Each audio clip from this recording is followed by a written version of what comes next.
Self-determination theory. What is self-determination? The self-determination theory represents a broad framework for the study of human motivation and personality. Self-determination theory was founded by Edward Deci and Richard Ryan. We are motivated through either extrinsic or intrinsic means. Becoming intrinsically motivated is the goal, but we must have three basic psychological needs met to become intrinsically motivated. This being autonomy, competence, and relatedness.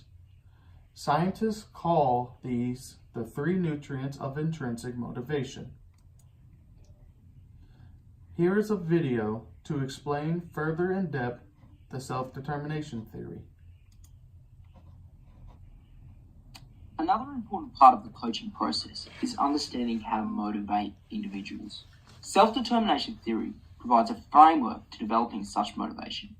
Extrinsic and intrinsic motivation is the start of our understanding. Extrinsic motivation refers to being motivated by external means, whether it be for a reward, such as money or a trophy, or to stay out of trouble with authority, such as police, teachers, and parents. One example could be a child works hard at school not to learn, but to get a grade or to receive a sticker. An example in a football context would be a player is motivated by the status that goes with playing in a certain team. Intrinsic motivation is the voluntary engagement in activities for inherent enjoyment and pleasure. Further, the intrinsically motivated individual is internal in their quest. It becomes a personal quest to bettering themselves at a given activity. In 2000, Deci and Ryan shared self-determination theory with the world. It attempts to develop the intrinsically motivated individual by meeting three basic psychological needs. The first need is autonomy. Autonomy refers to the choice of control and freedom over behaviors. For example, in a football session, you might be running a 1v1 activity. So a simple way to allow autonomy is getting players to choose their opponents. A more complex example of autonomy may be setting up a system which allows players to choose the position they play. The second need is competence. This is a feeling of success, or at least the feeling that there is a possibility for success. There is as simple as making sure teams are even during training, or on a deeper level, it could mean that you create different challenges for different individuals within the same context. For example, you could be working on first touch, but the way an individual succeeds is different. One may get a point for scanning, while others may get points for taking their touch the opposite way to the defender. Finally, the third need is relatedness. Relationships are a powerful tool in motivating others, and it shouldn't be underestimated. Relatedness is a sense of belonging or connection with the team and coaches. An example of creating relatedness is as simple as shaking hands with each other at the end of a training session. Ultimately, what self-determination theory provides is a framework to guide the design so that you meet psychological needs to create intrinsically motivated individuals. Thank you so much for watching. We hope to see you soon.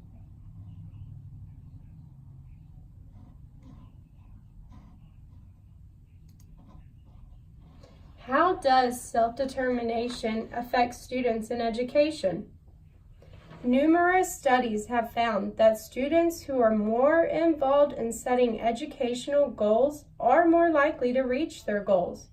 When students perceive that the primary focus of learning is to obtain external rewards, such as a grade on an exam, they often perform poorly, think of themselves as less competent, and report greater anxiety than when they believe the exams are simply a way for them to monitor their own learning.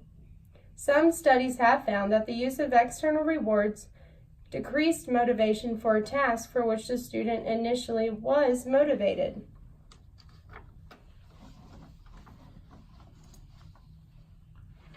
How can teachers help students become intrinsically motivated?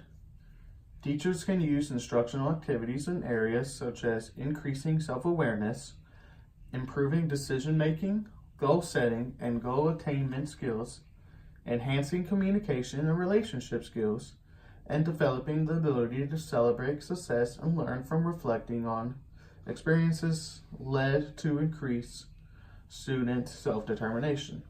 Self-determination instructional programs help students learn how to participate more actively in educational decision-making.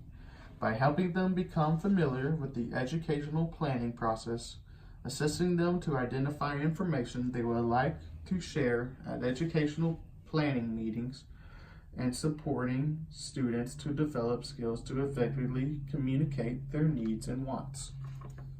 What are some activities teachers can do to promote intrinsic motivation?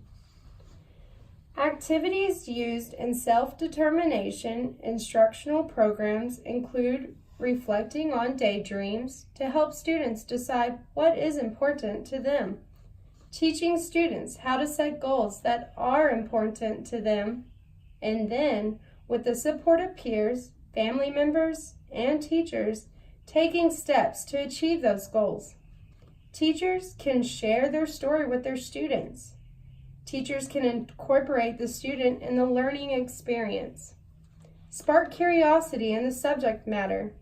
Teachers can eliminate experiment by eliminating extrinsic rewards. Teachers can create a lesson that is free of grades. They can ask students what motivates them to play games or sports. They can challenge students to find a new solution to an old problem. They can encourage creative ways to accomplish the task. They can use teams or groups. They can praise students for meaningful accomplishments. Teachers, practice what you teach. Play a game that teaches the same principles.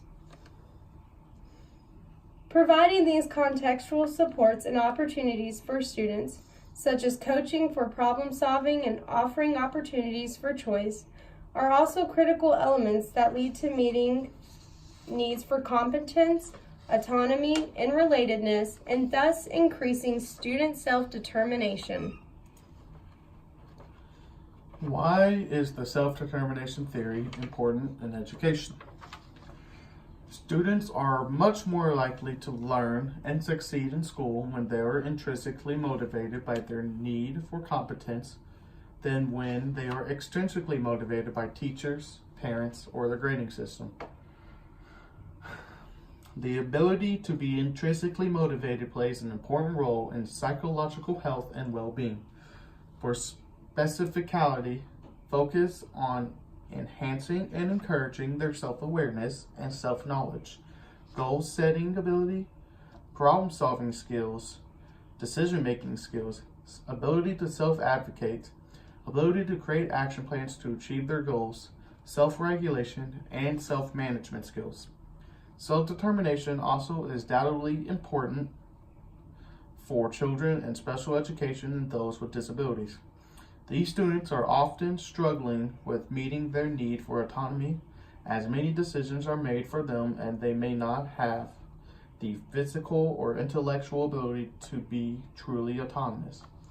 Their disability may also interfere with their need for competence, as it can hamper their efforts to master tasks and develop their knowledge. Finally, those with disabilities, physical, mental, or both, often find out difficulty to connect with their peers. All these extra struggles explain why it's vital for students with disabilities to have a sense of self-determination. Although they may not be able to satisfy their needs in the most straightforward or common ways, special education students can gain a sense of self-determination in other ways. Self-determination allows people to feel that they have control over their choices and lives. Self-determination theory suggests that people are motivated to grow and change by innate psychological needs. Here are our references, and thank you for watching.